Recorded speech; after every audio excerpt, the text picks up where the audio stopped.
Brody, the man who destroyed love with 7 words and a train obsession, a romantic disaster so overdramatic the South Coastline delayed itself in protest.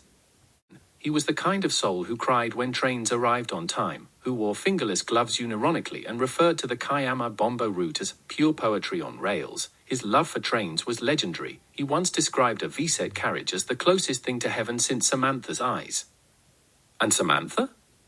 She was the oil to his tracks, an art therapist wrapped in vintage scarves and existential longing, who made candles that smelled like emotional breakthroughs. When she kissed Brody, the ticket machines at Wollongong station spat out flowers. Their love was a locomotive, powerful, loud, unstoppable. Until it derailed. The day it all shattered began perfectly.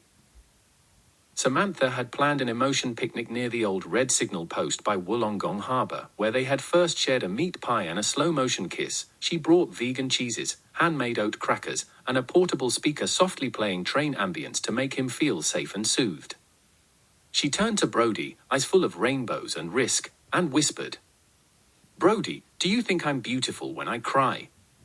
And Brody, distracted by the distant honk of a passing Endeavour train, replied without thinking, "You look kinda like a soggy kangaroo, babe." The sky split open. The South Coastline paused in horror. A pigeon fainted mid-air.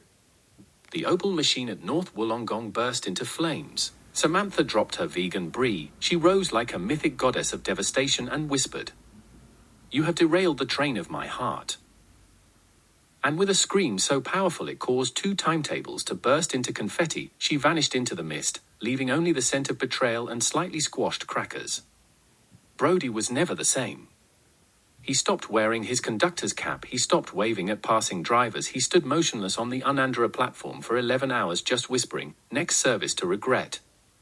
His room became a shrine to train tickets and sorrow. He carved "I ruined love" into his model railway set and let the tiny trains run in endless circles of guilt.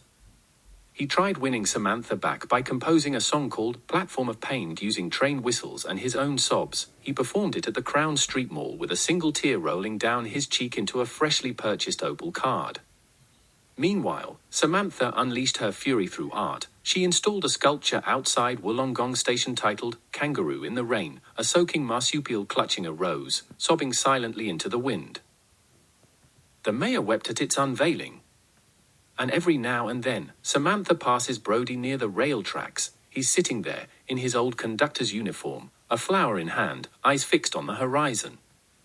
And when the train rushes by, he whispers, almost too softly to hear, "She was my express service, and I missed it." Wollongong still grieves, the trains still run, but the heart of Brody remains delayed indefinitely. The end.